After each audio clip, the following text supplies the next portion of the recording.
اللہ کا بڑا فضل ہے، مجھے عادت ہے کبھی کبھار، میں نہیں کہہ رہا کہ کوئی بہت نیک ہوں، جب بھی کچھ توفیق ٹوٹی پھوٹی ملتی ہے دعا مانگنے کا لطف تنہائی میں آتا ہے۔ یہ تو اس لیے تاکہ لوگوں کو تھوڑا سا دعا مانگنے کا سلیقہ آ جائے، تھوڑا سا اللہ کے سامنے گڑ گڑانے کا ذوق پیدا ہو جائے۔ لیکن ہمارے ہاں جیسے ایسے لوگ آپ کو ملیں گے جو سال میں ایک دفعہ نہاتے ہیں عید کے دن، وہ بھی کوئی مشورہ دیتا ہے ان کو، تو ایسے لوگ بھی ہول سیل کے حساب سے موجود ہیں جو سال میں ایک دفعہ دعا کرتے ہیں، اور وہ اس لیے دعا میں آتے ہیں کہ چلو کبھی زندگی میں توفیق نہیں ملی تو آج ختم قرآن ہے، دعا میں شریک ہو جاؤ۔ غنیمت ہے، یہ نہ ہونے سے یہ بھی بہتر ہے۔ لیکن حقیقت یہ ہے کہ جس کو تنہائیوں میں اللہ کے سامنے مانگنے کی عادت کا چسکا لگ گیا اس کی زندگی بن جاتی ہے۔ ہر ایک کا اپنا تجزیہ ہوتا ہے نا، بزرگوں کے ارشادات بھی ہوتے ہیں، فلاں بزرگ نے یہ فرمایا، فلاں نے یہ فرمایا، فلاں نے یہ ہوتا ہے نا، ان کے اپنے ذوق ہوتے ہیں۔ میں بزرگ تو نہیں ہوں لیکن آج کل فرما بہت کچھ رہا ہوں، تو اگر آپ کہہ سکتے ہیں جی میں نے یہ فرمایا، فرمانے پر گورنمنٹ کی طرف سے کوئی پابندی نہیں ہے، اور تجربے انسان شیئر کر سکتا ہے، اس پہ بھی کوئی پابندی نہیں ہے۔ یہ میں اس لیے کہہ رہا ہوں کہ یہ نہ سمجھے کہ مفتی صاحب بہت بڑے آج کل بزرگ بنے ہوئے ہیں اور آج کل فرمانا بھی شروع کر دیا انہوں نے، فرمودات ہوتے ہیں نا بزرگوں کے۔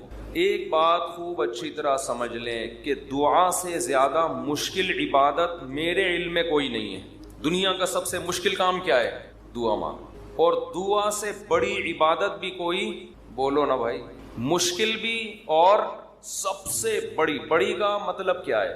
اللہ کا قرب، اللہ سے تعلق، اللہ سے محبت، اللہ اور بندے کا لنک جتنا دعا کے ذریعے بنتا ہے، میرا اپنا تجربہ یہ ہے کہ اتنا کسی اور عبادت سے نہیں، حتیٰ کہ روزے، زکوٰۃ، نماز سے بھی نہیں بنتا۔ میرا تجربہ ہے، غلط بھی ہو سکتا ہے۔ ابھی میں نے ارشاد فرمانا بولا تھا نا، ارشاد فرمایا پر تو آپ تھکے ہوئے بھی ہیں، تھوڑا سا چٹکلے بھی سنا دیتا ہوں۔ فرمایا پہ بہت دفعہ ایک لطیفہ سنا چکا ہوں، نئے لوگ آ جاتے ہیں۔ ہمارے ایک دوست تبلیغی جماعت میں گئے، کوئی دیہاتی بھی ان کے ساتھ تھے۔ جب انہوں نے بیان شروع کیا کسی گاؤں میں، تو بیان میں کہنے لگے، فرمایا جو آدمی نماز نہیں پڑھتا وہ ایسے ہے جیسے زنا کرنے والا، فرمایا جو آدمی نماز نہیں پڑھتا وہ ایسے جیسے قتل کرنے والا، فرمایا ایسے فرمایا کیا کہہ کے حدیثیں آ رہی ہیں۔ یہ صاحب کہتے ہیں میں نے سوچا کہ یار یہ حدیثیں آج میں پہلی مرتبہ سن رہا ہوں، فرمایا ہم نے تو کبھی نہیں سنا کہ نبی نے ایسے فرمایا۔ کہہ رہے میں نے بیان کے بعد اس کو پکڑ لیا کہ یار آج تو نے اتنا کچھ کہا کہ فرمایا، ہم جب کہتے ہیں فرمایا تو مراد نبی نے فرمایا نا، تو یار یہ جو اتنی ساری حدیثیں تو سنا رہا ہے کہ جو نماز نہیں پڑھتا ایسے جیسے قتل کیا، جو نماز نہیں پڑھتا ایسے جیسے زنا کیا، تو کس نے یہ فرمایا؟ کہہ رہے ہم نے فرمایا۔ کیا کہہ رہے؟ ہم نے فرمایا۔ ہم نے کہا بھائی یہ تیرے فرمودات کے لیے لوگ یہاں نہیں بیٹھ، کچھ بھی فرما دیتے۔ لیکن جیسے اس نے کچھ بھی فرما دیا، گورنمنٹ کی طرف سے فرمانے پر پابندی نہیں ہے، لیکن اس نے تو ویسے ہی فرما دیا نا، لیکن میں جو کچھ فرما رہا ہوں اس کے پیچھے ایک تجربہ ہے، ایک لاجک ہے، ایک دلیل ہے، ایسے ہی ہوائی بات نہیں ہے۔ سب سے زیادہ انسان کو اللہ کے قریب کرنے والی عبادت دعا، سب سے مشکل عبادت بھی کون سی ہے؟ بولو، دعا۔ آپ کہیں گے یار یہ کہاں سے مشکل ہو، روزہ کتنا مشکل ہے، صبح سحری میں اٹھو، سارا دن جو ہے وہ نہ کھاؤ نہ پیو۔ بہت سے لوگ کہتے ہیں روزے میں اللہ صرف ایک گھونٹ چائے کی اجازت دے دیتا نا، صبح جب سحری کے بعد فجر پڑھ کے 1 گھنٹہ سو کے جب اٹھتے ہیں تو ایسا لگتا ہے جیسے قبر سے کسی مردے کو اکھاڑا جا رہا ہے، عجیب سی حالت ہوتی ہے نا اس وقت۔ اسی طرح آفس میں پہنچ جاتے ہیں، پھر اگر ایک آدھ گھونٹ چائے پینے کی اجازت ہوتی کیسے فریش ہو جاتا، لیکن اللہ نے اجازت نہیں دی۔ تو آپ کہہ سکتے ہیں اتنی مشکل عبادت روزہ، مفتی صاحب کہہ رہے ہیں نہیں دعا مانگنا اس سے بھی زیادہ مشکل۔ نماز کتنی مشکل عبادت، لیکن مولانا صاحب کہہ رہے ہیں یہ فرمایا بھی وہی فرمایا ہے جو اس نے فرمایا تھا۔ یہ کیا ہو رہا ہے بھائی؟ اس کو دنیا میں سب سے مشکل بات پتہ ہے کیا ہے؟ الفلاحیہ کا اسپیکر ٹھیک ہو جائے، حقیقت یہ کبھی ٹھیک، دیکھو اسٹائل دیکھو، ادھر بھی ڈالا ہوا ہے، ادھر بھی رکھا ہوا ہے، ادھر ایک اور لگا ہوا ہے، پھر بھی بیچارے لگے رہتے ہیں، یہ کہتے ہیں جنات ہیں۔ تو آپ کہہ سکتے ہیں بھائی کیسے مشکل ہے؟ اصل میں دعا، اور ایک اور اشکال ہوگا، آپ کہتے ہیں لوگ تو بہت دعائیں مانگتے رہتے ہیں، کتنی دعائیں مانگتے ہیں نا، صبح و شام دعائیں مارکیٹ میں چل رہی ہیں ہول سیل کے حساب سے۔ اصل میں وہ دعائیں پڑھی جا رہی ہیں، مانگی، بولو، دعا پڑھنا بہت آسان ہے۔ یونس علیہ السلام نے مچھلی کے پیٹ میں لا الہ الا انت سبحانک انی کنت من الظالمین کہہ کے دعا پڑھی نہیں تھی، یہ دعا مانگی تھی۔ اور ہم کیا کر رہے ہوتے ہیں؟ پڑھ رہے ہوتے ہیں۔ جتنے مرد یہاں بیٹھے ہیں، جتنی خواتین بیان سن رہی ہیں اوپر، ان سے گزارش ہے کہ اپنے معمولات میں دعا کا اضافہ کریں اور اللہ سے دعا مانگنے کا معمول بنائیں۔ دعا مشکل کیوں ہے یہ میں بتانا چاہ رہا تھا۔ باقی جتنی عبادتیں ہیں ان میں کتنی ٹینشن ہوتی ہے، وضو کرو، پھر چل کے آؤ، صبح سحری میں اٹھو، روزہ رکھو، دعا میں تو کچھ بھی نہیں ہے، یوں کرو اور پڑھنا شروع کر دو۔ اصل میں دعا نام ہے دل کے لگنے کا، جذبے کے ساتھ مانگنے کا۔ شیطان انسان کو یہ باور کراتا ہے کہ تو مانگتا ہے ملے گا تجھے کچھ بھی نہیں، اس لیے مانگتا ہے ہی نہیں، پڑھتا ہے۔ کیونکہ جب مانگ رہے ہوتے ہیں نا تو پتہ ہوتا ہے کہ ملنے والا، بولو، کچھ بھی نہیں، لیکن چونکہ مسلمان ہیں شاید ٹرائی کر کے دیکھتے ہیں، شاید کچھ ہو جائے، تو زبان تھوڑی گھس جائے گی۔ اس جذبے سے جب دعا مانگی جاتی ہے تو وہ دعا نہیں کہلاتی۔ دعا کا مطلب یہ ہوتا ہے کہ میں نے جس کے دربار میں ہاتھ پھیلائے ہیں وہ بڑا جواد اور کریم ہے، اور نبی نے فرمایا اللہ کو اس بات سے شرم اور حیا آتی ہے کہ کوئی اس کے سامنے ہاتھ اٹھائے اور اللہ ان ہاتھوں کو خالی واپس کر دے۔ جیسے علاقے کا سیٹھ ہو، سخی بھی ہو، کوئی بھیکاری اس کے پاس آئے اور وہ سیٹھ اسے دھکے دے کے نکال دے تو اسے شرم آئے گی اگر وہ غیرت مند ہوگا، تو اللہ سے زیادہ غیرت مند دنیا میں کوئی بھی نہیں ہے۔ تو جن کو یہ احساس ہو جاتا ہے نا کہ جو ہم مانگ رہے ہیں وہ مل رہا ہے، تو آپ سوچو ایک بادشاہ نے آپ کو آفر دے دی کہ یار جو 1 گھنٹے میں جتنا مانگنا ہے مانگ لو، میں سب دے دوں گا، تو آپ سارے کام کاج کو چھوڑ کر کس کو فوکس کرو گے؟ بولو۔ جب تک آپ تھک کے چور نہیں ہو جاؤ گے آپ رٹا لگا کے رکھو گے، مانگتے ہی رہو گے، مانگتے ہی رہو گے۔ آپ کو پتہ ہے سب مل رہا ہے۔ دوبارہ مثال دیتا ہوں، وزیر اعظم آ گئے بھی آپ کے پاس، آپ کے گھر پہ عیادت کے لیے، کورونا میں کوئی کیس چل رہا تھا، ایک مثال دے رہا ہوں، ایسا ہوتا نہیں ہے لیکن فرض ونس اپون اے ٹائم، اور اس نے آپ بلکہ بلینک چیک دے دیا آپ کو، کسی IMF نے بلینک چیک دے دیا، جتنے پیسے بولو گے مل جائیں گے۔ ایسا ہوتا نہیں ہے، مثال دینے پر گورنمنٹ کی طرف سے کوئی پابندی نہیں، تو آپ اس چیک پہ کیا لکھو گے؟ بولو، 5 روپے، 10 روپے، 20 روپے، 30 روپے، وہ کہے کہ ایک ہی دفعہ بھرنے کی اجازت ہے، دوبارہ آپشن آپ پتہ کیا کرو گے؟ جو اس میں ہند سے جہاں لکھے جاتے ہیں نا، 9 سے شروع کرو گے، وہ بھی چھوٹا سا 9 لکھو گے تاکہ جتنے 9 اس میں گھسیڑے جا سکتے ہیں میں گھسیڑ دوں۔ ایسا ہی ہوگا نا، چھوٹا سا 9 تاکہ بینک والا چشمہ لگا کے دیکھے، 9999999، یعنی 9 ارب 9 کھرب 99 ارب 99 کروڑ 99 لاکھ 99,999۔ کیا خیال ہے؟ نہیں یاری بات، میرا خیال ہے سمجھ۔ 9 کھرب سے بھی زیادہ اگر کوئی ہنسا ہوگا نا وہ بھی گھسڑ دو گے اس میں۔ 9 کھرب سے اوپر کیا ہوتا ہے؟ 99 کھرب، 9 کھرب نہیں، سوری غلطی ہوگی، یہ پورے 10 کھرب کا نقصان ہو رہا ہے بھائی۔ 99 کھرب 99 ارب 99 کروڑ 99 لاکھ 99,999 کا چیک بنا کے دو گے کہ نہیں دو گے؟ بشرطے کہ یقین ہو کہ یہ میں خواب نہیں دیکھ رہا ہوں، ورنہ بعض دفعہ آدمی کی آنکھ بھی کھل جاتی ہے ایسے موقع پہ۔ وہ ایک آدمی کی لاٹری نکلی نا اسی 99 کھرب روپے کی، یہ بہت 5 ارب کی لاٹری نکل آئی، تو جنہوں کی جو کمپنی تھی، جو بھی لاٹری جنہوں نے دی، انہوں نے کہا کہ یار کسی ماہر نفسیات کو بھیجنا چاہیے جو اس کو بتائے کہ تمہاری 5 ارب روپے کی لاٹری نکلی، کیونکہ ایک دم سے بتا دیا تو خوشی سے مر بھی سکتا ہے یہ، تو آرام آرام سے جا کے کوئی نفسیاتی ڈاکٹر اس کی نفسیات کو سمجھتے ہوئے اس کو بتائے گا۔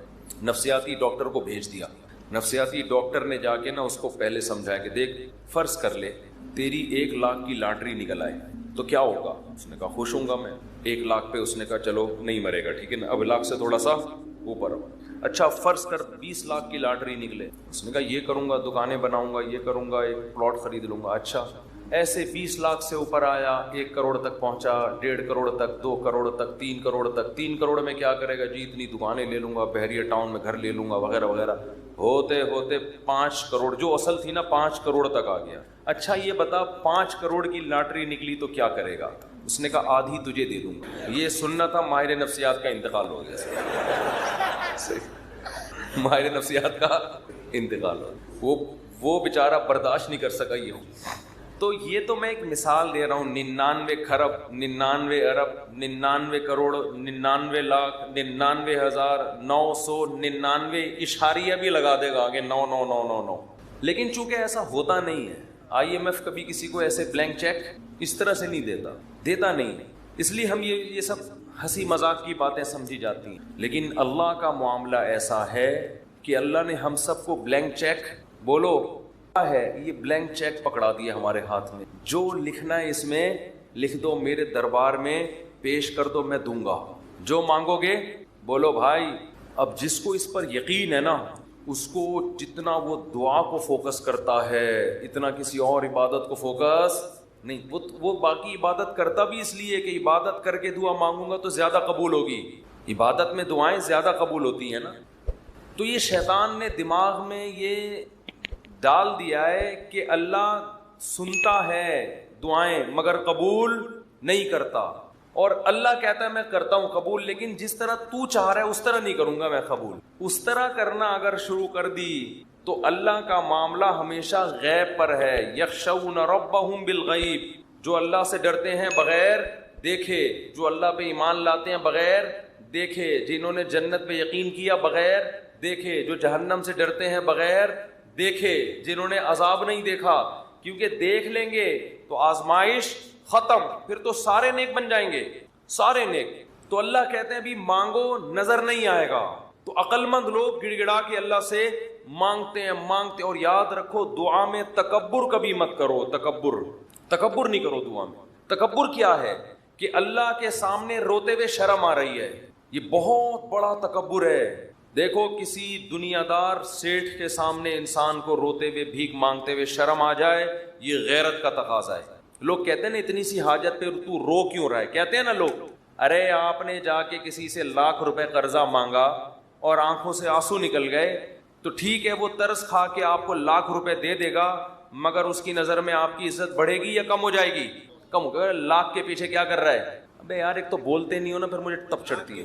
لاکھ کے پیچھے آنسو نکال رہا ہے، یہی کہے گا نا ابے میرے سامنے آ کے رویا تھا، ابے تو کل بعد میں تانا بھی دے گا۔ کل آپ جب گاڑیوں میں گھوم رہے ہوگے نا، یہ گاڑیوں سے یاد آیا ایک چھوٹی سی بات وضاحت کر کے میں آگے چلتا ہوں۔ میری بھی آج کل ویڈیو آ رہی ہیں، وہ ایک ریسنگ کار چلا رہے ہیں مفتی صاحب، اور ریوو میں جا کے اسٹائل سے بیٹھ رہے ہیں، 6 گاڑ ادھر 4 ادھر، اور ٹھاک ٹھاک چل رہا ہے۔ یہ ویڈیوز میں نہیں بناتا، نہ میرے چینل پہ اپلوڈ ہوتی ہیں، نہ مجھے یہ شو بازیاں پسند ہیں، یہ زہر لگتی ہیں مجھے یہ شو بازیاں۔ گاڑی چلانا کوئی برا کام نہیں ہے، چاہے اسپورٹ کار ہو، چاہے سوئمنگ ہو، چاہے سوئمنگ کا تو چلو میں نے خود بنا کے ڈالی تھی ویڈیو تاکہ لوگوں میں ایک شوق پیدا ہو سوئمنگ کا۔ گھڑ سواری بھی ہم نے خود اجازت دی۔ یہ جو گاڑیوں کی گاڑوں واڈوں کی آ رہی ہے نا، یہ لوگوں نے حرکتیں کی ہوئی ہیں، اس کا مجھ سے کوئی تعلق۔ ابھی ایک ویڈیو آئی ہے، میں جا رہا ہوں ایسے اسٹائل سے، ریوو میں جا رہے ہیں مفتی طارق مسعود، اور وہ پھر اس نے سلو موشن میں چلایا، ایک دم میں اسپیڈ میں آ کے ایک دم سلو موشن، ایسے گاڑی میں آ کے بیٹھے، پھر پیچھے گارڈ آ کے۔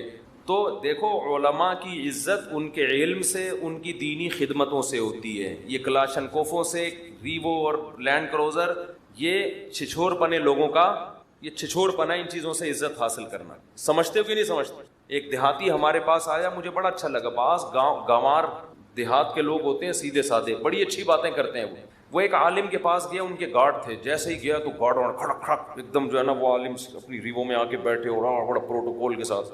وہ گارڈ بھی شو مارنے کے لیے نا، خام خام میں وہ کیا ہوتا ہے یار، وہ تو گن کو لوڈ کر رہے ہیں نا شو مارنے کے لیے۔ تو یہ بیچارہ سیدھا وزیرستان کا تھا، یہ پٹھان تھا۔ مجھے کہنے لگا یار مفتی صاحب یہ تو شو بازیاں ہمارے ہاں اس سے بھی زیادہ ہیں، یہ علماء کو ان چیزوں کی کیا ضرورت ہے؟ جو آ رہا ہے تو ٹھک ٹھک کر کے نا وہ شو بازی، وہ ان کی شاید شو بازی کی نیت نہ ہو، لیکن دیکھنے میں ایسے ہی لگ رہا تھا۔ کہہ رہے علماء کی جو ہم عزت کرتے ہیں، ان کے علم، ان کے تقوی، ان کا اللہ سے تعلق، ان کی دینی خدمتوں کی بیس پہ، کہہ رہے یہ ہمارے گاؤں میں یہاں سے زیادہ ہیں. کہہ رہے ہمارے ہاں پوری پوری ریپیٹر ہوتی ہے, مشین گنیں ہوتی ہیں.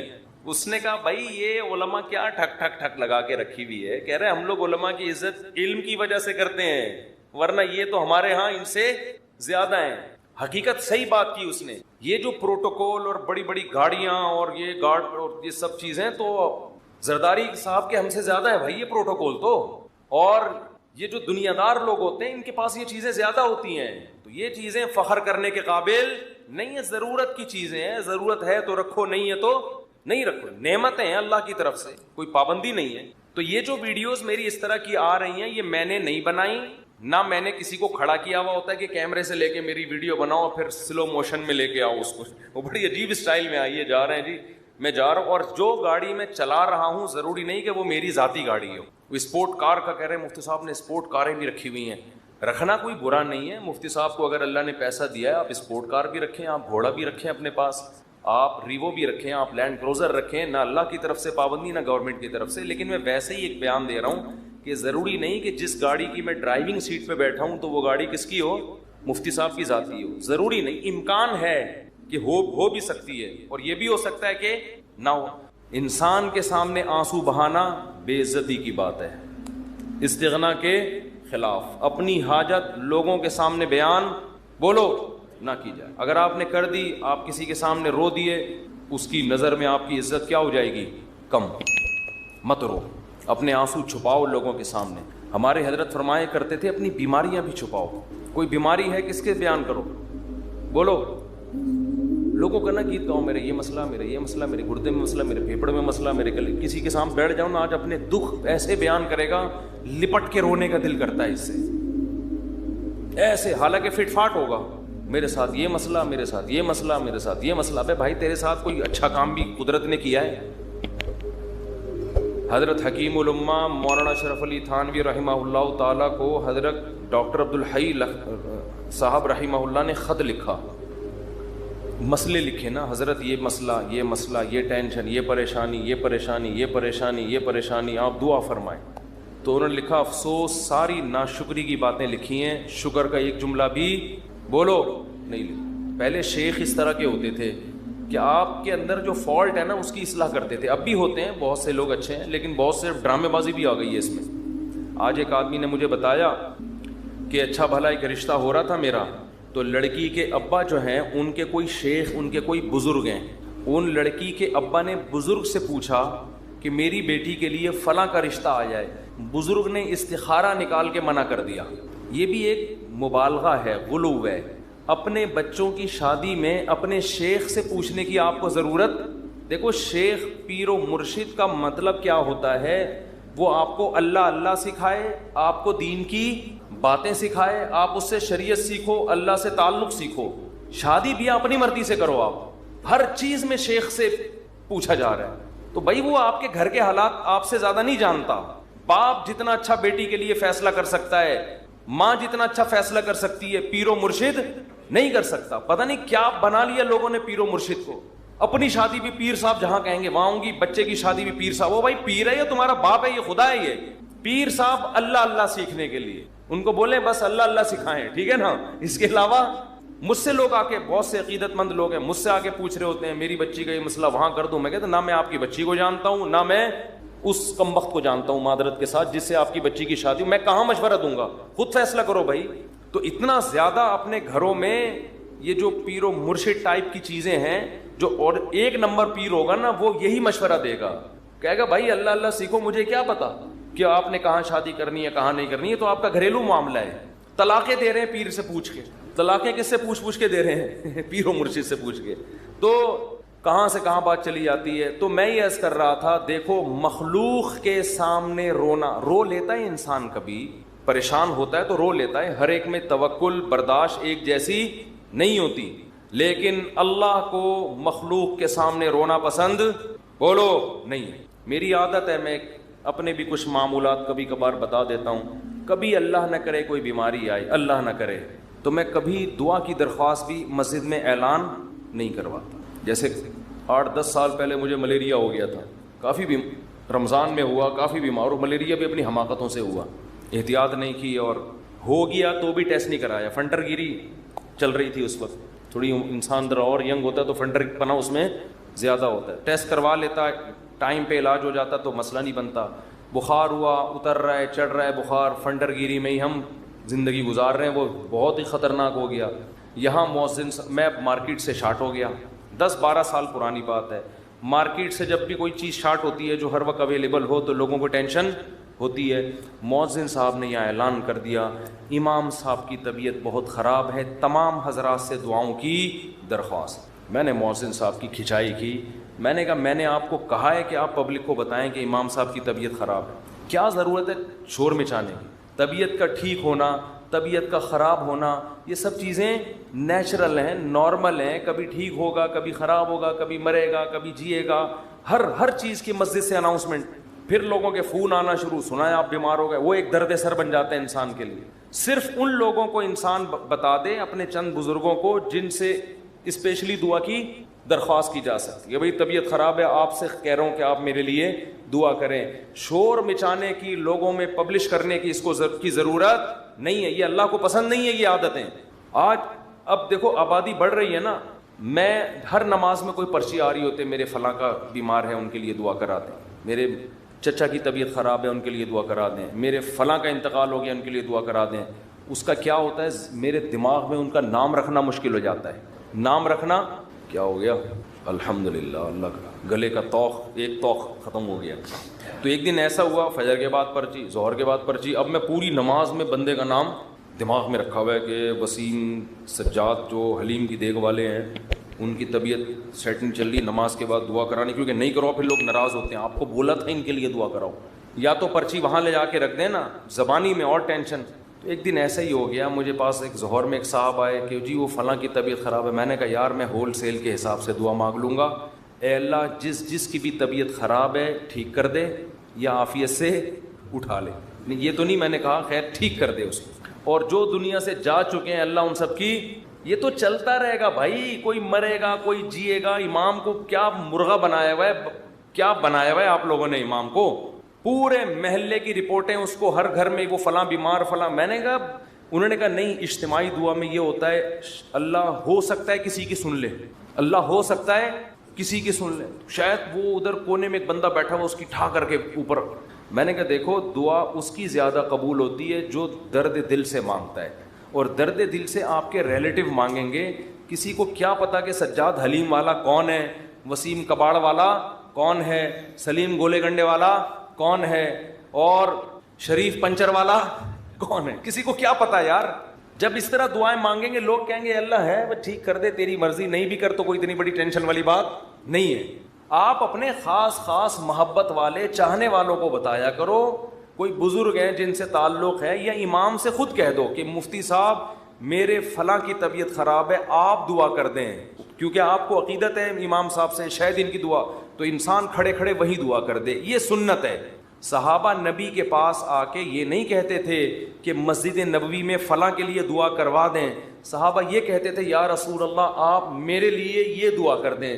نبی اسی وقت کھڑے کھڑے ان کے لیے دعا کرتے تھے, اور بہت دفعہ سامنے قبول بھی ہو جاتی تھی. نبی صلی اللہ علیہ وسلم نے ایک دفعہ ارشاد فرمایا کہ میری امت کے 70,000 لوگ بغیر حساب کتاب کے جنت میں داخل ہوں گے جو اللہ پہ بہت زیادہ توکل کرتے تھے. تو ایک صحابی کھڑے ہوئے حضرت عکاشہ مجمع میں, انہوں نے کہا یا رسول اللہ میرے لیے دعا کر دیں, میں بھی انہی میں سے ہوں. یہ نہیں کہا یا رسول اللہ میرے لیے 27ویں رات کو سب کے سامنے دعا کروا دیے گا, بس یا رسول اللہ آپ میرے لیے بھی دعا کر دیں. آپ نے فرمایا اے اللہ اللہم اجعل عکاشۃ منہم, اے اللہ عکاشہ کو بھی ان لوگوں میں شامل کر دے.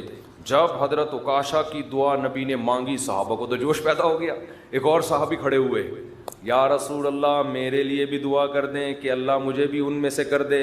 آپ نے فرمایا سبقک بہا عکاشہ, عکاشہ سبقت لے گئے. کیا مطلب, حدیث کا مفہوم کیا ہے کہ اللہ نے یہ فضیلت اس کے لیے رکھی تھی جو اس فضیلت پہ بہت زیادہ حریص ہو, اور یہ حرص عکاشہ میں ہے کیونکہ انہوں نے کسی اور کے کھڑے ہونے کا انتظار نہیں. یہ بذریعہ وہی نبی کو پتہ چلا نا کہ یہ اللہ اسی کے لیے قبول کرے گا جو پہلے نمبر پہ کھڑا ہو کے دعا مانگے گا, دوسروں کے لیے آپشن نہیں ہے.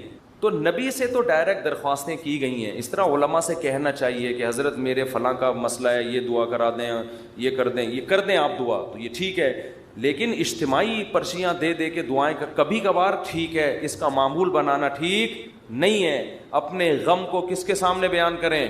اللہ کے سامنے۔ اس کو پبلش کرنا، آج فلاں کے ساتھ یہ مسئلہ مجھے اچھا نہیں لگتا، کبھی ذرا سی طبیعت خراب ہوئی، وہ ملیریا ہو گیا تھا، تو یہاں پھر دعائیں شروع، مفتی صاحب بیمار، ابے بھائی اللہ کے سامنے بیان کرو، کیوں پبلک؟ پھر تبلیغ ترس کھا رہی ہے۔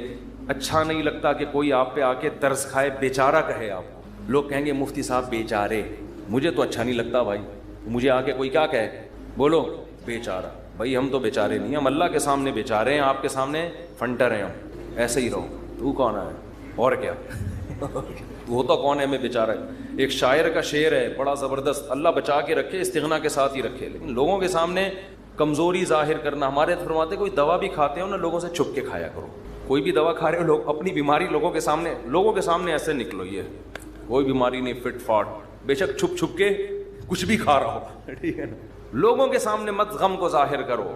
تو ایک شاعر نے بڑی اچھی بات کی ہے، رحموتک خیر من رحموتک، کہ لوگ تجھ سے ڈریں، یہ بھی غلط ہے نا، ظالم سے لوگ ڈرتے ہیں نا، لوگ تجھ سے ڈریں، لوگوں کے دل میں تیرا خوف ہو، یہ غلط ہے، لیکن اس سے بہتر ہے کہ لوگ تجھ پہ ترس کھائیں۔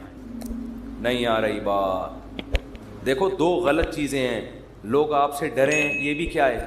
غلط، یہ تو ظالم ہونے کی علامت ہے نا، ظلم کر رہے ہو آپ، لوگوں کو ڈرا رہے ہو، لیکن اس نے کہا یہ غلط ہے مگر اتنا نہیں جتنا یہ غلط ہے کہ لوگ آپ پہ ترس کھائیں، یہ زیادہ غلط ہے، یہ آپ کے کمزور ہونے کی، یہ آپ کے بے عزت ہونے کی دلیل ہے۔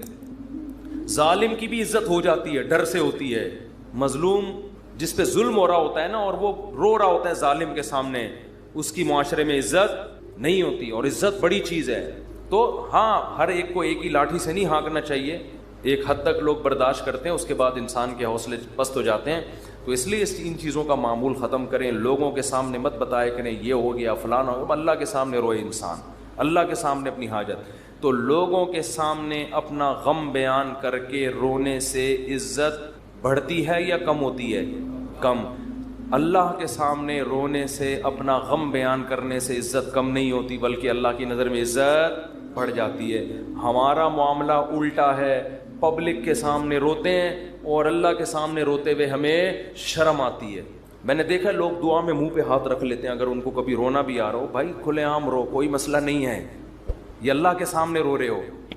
ہاں، لوگوں کو دکھانے کے لیے مت رو، آج کل ٹیلی ویژن میں اس قسم کی چیزیں بھی موجود ہیں، پروگرام چل رہے ہوتے ہیں رونے کے، اشتہار لگے ہوتے ہیں ہمارے ہاں، رو رو کے دعائیں مانگی جائیں گی، آدمی حیران ہوتا ہے، تم نے پہلے سے ہی اشتہار لگا دیا اور بالفرض تمہیں رونا نہیں آیا تو پبلک کہے گی تم نے اعلان تو یہ کیا تھا رو رو کے دعائیں مانگی جائیں گی، کمبخت رو کیوں نہیں رہا ہے اب تو یہ ناٹک اور یہ ڈرامے اللہ کو پسند نہیں ہے۔ اور کمال کی بات یہ ہے کہ ہمارے نبی نے فرمایا اللہ سے رو کے دعا مانگو، رونا نہ آئے تو ٹینشن کی بات نہیں ہے، رونے والی صورت بنا لو، انداز رونے والا ہو، اسٹائل رونے والا ہو، جیسے بھکاری مانگ رہے ہوتے ہیں۔ دیکھو رونا نہ آئے اور انداز رونے والا بنا لے، یہ رونے سے بھی زیادہ بہتر ہے، کیونکہ اللہ کہتا ہے کہ اس کے بس میں جو ہے وہ اس نے چھوڑا نہیں ہے، کیونکہ جب رونا آتا ہے تو دعا میں دل لگتا ہے، رونا نہیں آتا تو دعا میں دل نہیں لگتا، پھر بھی انسان مانگتا ہے، یہ ادا اللہ کو زیادہ پسند ہے۔ بہت مشکل ہے بات سمجھانا، بہت۔ آج کل لوگ کہتے ہیں نا عبادت میں دل ہی نہیں لگ رہا، ارے عبادت میں دل لگے گا تو وہ تو مزہ آئے گا نا عبادت میں۔ کمال تو جب ہے جب دل نہ لگے پھر بھی کرو عبادت، پھر بھی عبادت کرے انسان۔ تو اللہ کے سامنے روتے ہوئے شرم محسوس بولو نہیں کرنی، جیسے اذان کہتے ہوئے شرم نہیں آنی چاہیے۔ سفر میں جب ہم جاتے ہیں نا، بعض دفعہ ٹرین جنگل سے گزر رہی ہوتی ہے، علماء کہتے ہیں کہ اگر ایسی جگہ نماز پڑھنی ہے جہاں قریب میں کوئی محلہ نہیں ہے، اذان نہیں ہوئی ہے، تو فرض نماز کے لیے پھر آپ کو کیا اذان کہنی ہے، وہاں اذان پڑھنی ہے۔ اب میں نے وہاں نمازیوں کو بھی دیکھا، ان کو اذان دیتے ہوئے شرم آ رہی ہوتی، ٹرین میں اذان دیتے ہوئے لوگ کیا کہیں گے؟ ملا، لوگ کیا کہیں گے؟ ملا کہیں گے۔ ابے یہ تو پورا ملا نکلا۔ ہمارے محلے میں ایک صاحب کا رشتہ ٹوٹا اسی چکر میں، اچھا بھلا نوجوان، فٹ فاٹ، کھاتا پیتا، خوبصورت آدمی، اس کے لڑکی والے آ گئے گھر میں منگنی کرنے کے لیے، اتنے میں اذان کیا، لڑکا گھر میں نہیں تھا، اذان کی آواز آئی۔ اب لڑکے والوں نے فخر سے بتایا کہ پتہ ہے ہمارا بیٹا اذان دے رہا ہے، یہ جو اذان ہے نا یہ ہمارا بیٹا دے رہا ہے۔ لڑکی والوں نے کہا ابے یہ تو ملا نکلا، یہ کیا نکلا؟ یہ سچا واقعہ بتا رہا ہوں. اس بیس پہ انہوں نے رشتہ توڑ دیا. تو کل قیامت میں پتہ چلے گا بھائی، اللہ کہے گا جاؤ ان لبرل لوگوں کے ساتھ اسی جہنم کی آگ میں جاؤ. وَإِذَا نَادَيْتُمْ إِلَى الصَّلَاةِ اتَّخَذُوهَا هُزُوًا وَلَعِبًا. قرآن کہتا ہے جب تم اذان دیتے ہو تو یہود و نصارہ اس اذان کا مذاق اڑاتے ہیں. تو اللہ کا نام آسمانوں میں بلند کرتے ہوئے ہمیں شرم محسوس نہیں کرنی چاہیے. اس لیے کبھی جنگل میں، ٹرین میں، جہاں ٹرین اگر اسٹیشن پہ ہے تو اذان کی ضرورت نہیں ہے، لیکن اگر جنگل میں ہے اور آپ نے فرض نماز پڑھنی ہے تو ایسے ٹرخانے والے طریقے سے نماز نہ پڑھا کرو، بلکہ پراپر طریقے سے کھڑے ہو کر قبلہ تلاش کرو کدھر ہے، پراپر طریقے سے اذان دو. اس میں اگر شرم آ رہی ہے تو اور زیادہ دو، ٹھیک ہے نا. اللہ کو بتاؤ کہ اللہ ان کمبختوں کو نماز چھوڑتے ہوئے شرم نہیں آ رہی، تو مجھے تیرا نام بلند کرتے ہوئے شرم کیوں آئے گی؟ اذان بہت بڑی عبادت ہے، اللہ کی کبریائی آسمانوں میں بلند ہوتی ہے. اور ایک بات اذان پہ آئی ہے تو یہ بھی بتا دوں، اذانیں بہت لمبی کھینچنا یہ سنت نہیں ہے. آج کل اذان شروع ہوتی ہے، اللہ وہ اتنا کھینچتا ہے اذان کو، اتنا کھینچتا ہے. یہ مد کہیں بھی ثابت نہیں ہے اذان میں. دیکھو اللہ اکبر میں جو الف کی مقدار ہے نا، اللہ، یہ اللہ ہی ہے بس، اللہ نہیں ہے کہیں بھی. تجوید کی روح سے ادھر مد بنتا ہی نہیں ہے. ہاں جب آپ کہتے ہیں حی علی الصلاح تو یہاں مد ہے، صلاح کو کھینچ سکتے ہیں، حی کو نہیں کھینچ سکتے. حی علی الصلاح، لوگ کیا کریں، حی علی الصلاح، عجیب عجیب اذانیں ہو رہی ہیں. ایک دفعہ ہم کہیں گئے نماز پڑھنے کے لیے، تو اذان جب شروع ہوئی نا تو وہ کہنے لگے ایسے اسٹائل میں اذان کے، میں ابھی بتاؤں گا تو پھر وہ میم بن جائے گی اس پہ، تو بس وہ خود ہی سوچ لیں. ہم لڑکے بیٹھے تھے، ہم کو ہنسی آنے لگی. ہم نے کہا یہ کیا کر رہا ہے، پتہ نہیں اذان دے رہا ہے کیا کر رہا ہے. ایک امام نماز پڑھا رہے تھے، السلام، پوری نماز صحیح پڑھائی. جب وہ سلام پھرنے لگے تو السلام علیکم ورحمۃ اللہ. ہم نے کہا یار اچھا بھلا السلام علیکم ورحمۃ اللہ پڑھ رہے تھے، السلام علیکم ورحمۃ اللہ کر کے ادھر گھما. عجیب، نہ قرآن سیکھتے ہیں نہ اذان سیکھتے ہیں. جس کو کھڑا کر دو لے جا کے بس وہ شروع کر دیتا ہے. ایک امام کے پیچھے ہم نے نماز پڑھی دیہات میں، وہ پوری سورہ فاتحہ غلط پڑھ رہے تھے لیکن ان کو توئیں پڑھنا آتا تھا. بس انہوں نے نورانی قاعدے میں توئیں کا لفظ اچھی طرح سیکھ لیا تھا. تو ہوتا ہے، یہ تا نہیں ہوتا. باقی کچھ سیکھا نہیں انہوں نے. اب وہ نماز پڑھا الحمدللہ رب العالمین، حمدو کو پڑھ رہے ہیں حمدو، ہم نے برداشت کر لیا. اہدنا الصراط، سواد نہیں نکل رہے، لیکن جہاں تو آئے گی نا کہتے ہیں اہدنا الصراط المستقیم. ٹھیک ہے، ہم کہہ رہے یار پورا غلط پڑھ رہے ہوتے ہیں، لیکن جہاں توئیں آتی ہے ایک دم. تو یہ چیزیں سیکھنے کی ہیں بھائی. اتنا موٹا موٹا قرآن یا موٹی موٹی اذان ہر مسلمان کے لیے سیکھنا ضروری ہے. تو اذانوں کو بہت زیادہ کھینچا نہ کریں. ایک تو خلاف سنت بھی ہے، دوسرا لوگوں سے پھر ادب نہیں ہوگا اذان کا. اذان کے وقت خاموش رہنا چاہیے، اذان کو غور سے سننا چاہیے. جب آپ اتنی لمبی کھینچو گے اذان تو پھر کہاں اس کا ادب ہوگا؟ کافی ٹائم لگ جاتا ہے اس میں. مختصر اذان دے، مختصر، اللہ اکبر اللہ اکبر، پھر اللہ اکبر اللہ اکبر، بس اشہد ان لا الہ الا اللہ. لا پہ مد ہے، الہ پہ نہیں ہے. نہیں یاری بات. ہم ایسے ہی اذان دیا کرتے تھے. لوگ کہتے ہیں حرم میں اتنی لمبی اذانیں ہو رہی ہیں. وہ حرم کا ماحول ہے، ایک حرم کی ایک برکت ہے، وہاں لمبی اذان ہی تو سننے کے لیے جاتے ہیں لوگ. بہت سے عرب علماء کو اس پہ بھی اشکالات ہیں. بہت سے عرب تو کہتے ہیں یہ حرم میں بھی جو اتنی لمبی ہو رہی ہے یہ خلاف سنت ہے، لیکن وہ تو حرم کا معاملہ ہے، ان کو اپنے حال پہ چھوڑ دو. وہ پھر بھی وہاں مسئلہ یہ ہے کہ وہاں کا تو ماحول ہی ایسا ہے نا. نارملی جب آپ اذان دیں تو اتنی لمبی اذان نہیں ہونی چاہیے کہ لوگوں کے لیے اس وقت خاموش رہنا، اس کا ادب کرنا ایک آزمائش بن جائے. اور پھر اسپیکر اتنے بھاری بھرکم نہیں ہونے چاہیے کہ اس اذان سے لوگوں کے کان کے پردے پھٹنا شروع ہو جائیں. اس سے لوگ پھر ان شاعر اسلام کی عزت کرنے کے بجائے توہین کرنا شروع کر دیتے ہیں. خاص طور پہ غیر مسلم ممالک میں جہاں آپ کو کوئی اذان کی پرمیشن دے دے تو اعتدال سے اذان دیں، ان کے آرام کا خیال رکھیں. تو جلدی سے میں یہ بات کو ختم کروں. دیکھو دعائیں مانگنے میں شرم اور عار محسوس نہ کرو. اللہ کے سامنے گڑ گڑانے میں شرم اور عار محسوس نہ کرو، اس کا معمول بنا لو. حضرت عمر فرمایا کرتے تھے کہ میری دعا قبول ہو رہی ہے یا نہیں، مجھے اس سے غرض نہیں ہے، مجھے اس سے غرض ہوتی ہے کہ مجھے دعاؤں کی توفیق مل رہی ہے کہ نہیں مل. تو جتنی دعائیں ڈاکٹر ٹھیک کرے گا, جا مانگ ڈاکٹر سے, میری مرضی میں ٹھیک کروں نہ کروں, لیکن تو نے یہ بتا دیا ہے کہ تو مجھے اپنا محتاج, تو اپنے آپ کو میرا محتاج نہیں سمجھتا. تو نے اپنے عمل سے یہ ثابت کر دیا ہے کہ تو اپنے آپ کو نہیں سمجھتا کہ میں اللہ کا محتاج ہوں, تو نہیں سمجھتا کہ اللہ سب کچھ کر سکتا ہے. اس لیے اللہ کی نظر میں دعا کی ویلیو ہے. اگر آپ کا کوئی مسئلہ اٹکا ہوا ہے اور آپ اس کے اسباب اختیار کرتے ہو, دعا نہیں مانگتے, اللہ کہتے ہیں تیرا یہ خیال ہے کہ مسئلے میں دور نہیں کر سکتا, مسئلے تیرے گورنمنٹ دور کرے گی. تو یہ تکبر ہے جو آپ کو سزا کا ذریعہ بنے گا اور برکتیں چھین لے گا آپ کی زندگی سے. اس لیے قرآن کے الفاظ دیکھو, وقال ربکم ادعونی استجب لکم. اللہ کہتے ہیں کہ مجھ سے دعا مانگو, میں تمہاری دعا کو قبول کروں گا. ٹھیک ہے بھائی, یہ آپشن ہے نا. آپ بتاؤ جب کوئی گورنمنٹ کسی کو کوئی آپشن دیتی ہے یا کوئی بینیفٹس دیتی ہے تو گن پوائنٹ پہ تھوڑی دیتی ہے. بھائی گورنمنٹ نے یہ کہا کہ قرضہ ملے گا بغیر سود کے, غریب لوگوں کو چاہیے اپنا مکان بنائے, یہ کہے گی نا گورنمنٹ. آگے دھمکی تو نہیں دے گی, جس نے قرضہ نہیں لیا نا ہم سے مکان بنانے کے لیے اس کو شوٹ کر دیا جائے گا. ایسی دھمکی دے گی کبھی؟ تو یوں ہی کر دو اگر منہ سے نہیں نکل رہا کچھ ہے.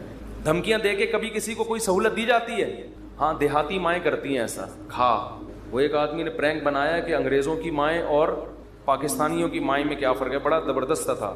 انگریز کی ماں کھانا لا کے رکھ دے گی, کھانا ہے کھا, نہیں تو یہاں سے دفع ہو جا. ٹھیک ہے نا. پاکستانی اور دیہاتی ماں کیا کرے گی, وہ میرا بیٹا کھا لے, یہ میں نے تیرے لیے پکائی ہے بریانی, میں نے تیرے لیے یہ پکایا ہے. پہلے منتیں کرے گی, بچہ نہیں کھائے گا تو دھمکیاں دینے پہ آ جائے گی اس کو, کھا ورنہ میں تھپڑ ماروں گی تیرے کی. بے غیرت, تو نے بنوایا کیوں مجھ سے, یہ مجھے پتہ نہیں ہے. یہ تو نارملی ایسا ہوتا نہیں ہے کہ آپ کسی کو کوئی نعمت دے رہے ہو اور ساتھ میں بندوق نکال کے بولو کہ یہ لو. کسی کو آپ نے ہدیہ دیا, 100 روپے, 1000 روپے, 500 روپے آپ نے کسی کو دیے, یہ آپ کی خدمت میں, وہ کہہ رہے یار میں تو ابھی ضرورت نہیں ہے آپ کا, بڑی نوازش, آپ بندوق نکال لے, تو یہ ہدیہ رہے گا؟ یہ ہدیہ تھوڑی رہے گا. تو کوئی بھی جب حکومت یا کمپنی کسی کو سہولت دیتی ہے تو وہ گفٹ کو پھر گفٹ ہی قرار دیتی ہے. لیکن اللہ کا اسٹائل یہاں پہ بالکل, انداز بالکل الگ ہے. اللہ کیا کہتے ہیں, مجھ سے مانگو. یہ بینیفٹس مل رہے ہیں نا اللہ کی طرف سے, ہے بھائی. اللہ کیا کہہ رہے ہیں, مجھ سے مانگو اور میں جو مانگو گے میں وہ تمہیں دوں گا. بس یہ اللہ ٹھیک ہے, ہمیں تو نے بتا دیا کہ ہم مانگیں گے اور تو دے گا, ہمیں یہ بات پتہ چل گئی, اب ہماری مرضی, ہم جب چاہیں تو اس سے مانگیں, ہمیں یہ سہولت کا پتہ چل گیا, اب ہم ہماری مرضی, اب ہمارے پر. کہتے ہیں اٹس اپ ٹو یو, کہتے ہیں نا یہ اب آپ کے اوپر ہے, آپ مانگیں یا نہیں مانگیں. نہیں, آگے اللہ نے بندوق نکال لی ہے. ٹھیک ہے نا, بندوق نکال لی. اللہ کہتے ہیں ان الذین یستکبرون عن عبادتی, یاد رکھو مجھ سے مانگنے میں تکبر کیا. میں نے تو کہا ہے مانگو, اگر نہیں مانگا کبر سے کام لیا کہ نہیں جی ہم نہیں مانگ رہے, سیدخلون جہنم داخرین, ذلیل کر کے جہنم کی آگ میں پھینک دوں گا. اڑے بھائی اللہ تو ہمیں گفٹ دے رہا ہے دعا کا یا جرمانہ لگا رہا ہے, کیا کر رہا ہے؟ سمجھ میں آنے والی بات ہے؟ کوئی سمجھ میں آنے والی بات بالکل سمجھ میں نہیں آ رہی ہے. یہی وجہ ہے کہ قرآن میں اور مقام پہ جب اللہ نے کہا نا میری یہ نعمتیں کھاؤ, تو پھر یہ نہیں کہا نہیں کھاؤ گے تو یوں کر دوں گا, یہ نہیں کہا. اللہ نے قرآن میں کہا کلو وشربو, کھاؤ اور پیو, حد سے تجاوز نہ کرو. یہ نہیں کہا اگر نہیں کھایا نا تو جہنم میں پھینک دوں گا, یہ کہا قرآن نے. کیا ہو گیا بھائی, اللہ نے کہا فن کے ہو نکاح کرو, یہ نہیں کہا نہیں کیا نا جہنم میں پھینک دوں گا میں, بشرطے کہ گناہ سے بچے انسان. گناہ کرو گے پھر تو جاؤ گے جہنم میں. لیکن جو بھی اللہ نے نعمتیں دی ہیں ان کو بندوق کی نوک سے نہیں اللہ نے کہا, کیونکہ وہ نعمت پھر نعمت رہتی نہیں ہے, وہ نعمت تھوڑی رہتی ہے پھر وہ. لیکن یہاں اللہ کیا کہہ رہے ہیں, مجھ سے مانگو میں تمہیں دوں گا. ہم خوش ہو گئے, زبردست, اللہ کی طرف سے انعام مل گیا. ٹھیک ہے, جب سہولت سے ٹائم ملے گا تو مانگ لیں گے, موڈ ہوگا, اور نہیں بھی مانگا تو اللہ نے بس ایک آپشن دیا ہے کہ مانگو گے تو ملے گا. لیکن اللہ نے کیا کیا, انداز دیکھو, کہا کہ اگر نہیں مانگا تو جہنم میں ذلیل کر کے داخل کر دوں گا. سوال پیدا ہوتا ہے اللہ یہ تو گفٹ دے رہا ہے یا ہمیں ڈرا رہا ہے, آزمائش میں ڈال رہا ہے؟ اللہ کہتے ہیں گفٹ بھی دے رہا ہوں لیکن یہ بہت بڑی آزمائش بھی ہے. کیونکہ اگر کوئی بہت بڑا سیٹ آپ کو ایک خالی چیک دے اور کہے اس پہ پیسے لکھو اور سائن کر دو, اور آپ اس چیک کو اٹھا کے اس کے سامنے ڈسٹ بن میں ڈال دو، اس کا مطلب آپ کا یہ نہیں ہے کہ آپ کو پیسوں کی ضرورت نہیں ہے، آپ کا سیٹھ کے بارے میں خیال ہے کہ اس نے جھوٹا چیک دیا ہے، یہ جھوٹ بول رہا ہے، ورنہ کبھی آپ اس کو ڈسٹ بن میں اٹھا کے نہیں پھینکتے۔ بہت مشکل ہے بات سمجھانا، بہت مشکل۔ آپ غریب ہیں، کھانے کو روٹی نہیں ہے، ایک سیٹھ نے آ کے آپ کو ایک سونے کی ڈلی پکڑا دی، کہا لے موج کریے، کروڑوں روپے کی ہے، آپ نے اٹھا کے اس کو ڈسٹ، آپ نے کہا آپ نے اچھی آفر کی مجھے، بہت اچھا تحفہ ہے، بہت خوشی ہوئی، اب آپ جا سکتے ہیں۔ بیگم سے کہا اس کو کچرے میں پھینک دو۔ سیٹھ کو پتہ چلے گا نا تو وہ کہے گا بیٹا تو اتنا بڑا سیٹھ تو ہے نہیں کہ تجھے اس کی ضرورت نہ ہو، یہ تو میں جانتا ہوں، کھانے کو تیرے پاس روٹی نہیں ہے، یہ جو تو نے اس کو ڈسٹ بن میں پھینکا ہے نا، یہ اس کی علامت ہے تو مجھے جھوٹا سمجھتا ہے کہ میں نے تجھے جو سونے کی ڈلی دی ہے وہ سونے کی نہیں ہے، اس پہ سونے کا پانی چڑھا ہوا ہے، تو یہ کس کے جھوٹ بولنے، یہ اصل میں تم میرے اوپر الزام لگا رہا ہے۔ اللہ کہتے ہیں مانگو، اللہ کو پتہ ہے کہ ہم سب محتاج ہیں، ہمارے درجنوں مسائل ہیں، ایسا دنیا میں کوئی نہیں ہے جس کے سارے مسئلے حل ہو گئے، مسئلہ حل ہوتا ہے تو 20 مسئلے پیدا کر کے حل ہوتا ہے وہ۔ اب دیکھو کتنے مسائل ہیں، کسی کوئی بے روزگار ہے، پیسے نہیں ہیں، پیسے آ گئے تو خطرات بڑھ گئے، ڈکیتی کا خطرہ، پیسے آ گئے تو 10 مسائل کھڑے ہو گئے، اور کوئی مسئلہ کھڑا ہو گیا، گردے کا مسئلہ ٹھیک ہوا، ہارٹ کا پیشنٹ بن گیا، اور 20 قسم کے مسائل ہیں نا، سب کچھ ٹھیک ہے تو پھر بھی سکون نہیں ہے زندگی میں، نیند نہیں آ رہی، نیند کی گولیاں کھا کے سو رہے ہیں، دنیا میں ٹینشن لیس آدمی کوئی بھی نہیں ہے۔ اب اللہ نے کہا مانگو، اب ہمیں اللہ نے بلینک چیک دے دیا ہے کہ جو لکھو گے میں دے دوں گا تمہیں، آپ نے اللہ کی اس آپشن کو، اللہ کی اس نعمت کو اٹھا کے ڈسٹ بن میں پھینک دیا۔ آپ ہر ایک کے در پہ جا کے اپنی حاجتیں بیان کرتے ہو، کبھی تھانے میں پہنچے ہوئے ہوتے ہو، کبھی ڈی سی آفس پہنچے ہوئے ہوتے ہو، کبھی ڈی ایس پی کے پاس پہنچے ہوئے ہوتے ہو، کبھی وزیر اعظم سے رابطے کی کوشش میں، کبھی مسجد کے امام سے آ کے کہہ رہے ہوتے چڑیل آ گئی ہے، کوئی دم درود کر کے اس کو بھگا دو گھر سے، 10 قسم کے، لیکن اللہ کا دروازہ کھٹکھٹانے کے لیے تیار نہیں ہو، تو یہ اس کی علامت نہیں ہے کہ آپ کے مسائل حل ہو گئے، یہ اس کی علامت ہے کہ آپ نے اللہ کی آفر کو ہلکا سمجھا ہے، اللہ کو معاذ اللہ آپ نے جھوٹا سمجھا ہے، اللہ کو معاذ اللہ آپ نے اس کے بیان کو سیاسی بیان سمجھا ہے۔ لیکن جو ایمان والے لوگ ہیں وہ اللہ کی اس آفر سے فائدہ اٹھاتے ہیں۔ کتابوں میں لکھا ہے کہ یعقوب علیہ السلام کے بیٹے جب ان سے بچھڑے تھے، اتنی اللہ سے دعائیں مانگی کہ ان کے گھٹنے سجدے میں گر گر کے دعائیں مانگ مانگ کے ان کے گھٹنوں اور بازوؤں پہ نشان پڑ گئے تھے۔ انبیاء بہت دعائیں مانگتے ہیں، ہر بات میں دعا، ہر بات میں دعا۔ قرآن کہتا ہے مجاہدین جو میدان جنگ میں لڑائی کے لیے اترتے ہیں وہ کیا دعا مانگتے تھے؟ ربنا افرغ علینا صبرا وثبت اقدامنا، اے اللہ ہمارے اوپر صبر کو انڈیل دے، ہمارے قدموں کو مضبوطی سے جما دے اور ہمیں ان دشمنوں پر فتح دے۔ تمام اسباب وسائل کے ساتھ اترے ہیں، مگر دعائیں کس سے مانگ رہے ہیں؟ اللہ سے۔ بدر میں دیکھو اللہ نے ہمارے نبی سے وعدہ کیا تھا مدد کروں گا، لیکن صحابہ کہتے ہیں نبی پوری رات مصلے پہ سجدے میں روتے رہے ہیں، اللہ سے مدد کی دعائیں مانگتے رہے ہیں، حالانکہ اللہ نے تو مدد کا وعدہ کیا ہے، پھر بھی مانگ رہے ہیں اے اللہ اگر یہ 313 شہید ہو گئے تو تیری دنیا میں عبادت کرنے والا کوئی بھی نہیں ہوگا۔ اللہ کو واسطے بھی دے رہے ہیں، جہاں پیغمبروں کے ساتھ کوئی زکریا علیہ السلام کی اولاد نہیں، اللہ سے اولاد مانگ رہے، پوری زندگی اسی میں گزر گئی، بڑھاپے میں جا کے اولاد ملی ہے۔ تو سارے پیغمبروں کا اللہ نے یہی تذکرہ کیا، ہر بات میں دعا۔ سلیمان علیہ السلام جو حاجت پوری ہو رہی ہے فوراً کیا کر رہے ہیں؟ اللہ سے دعا۔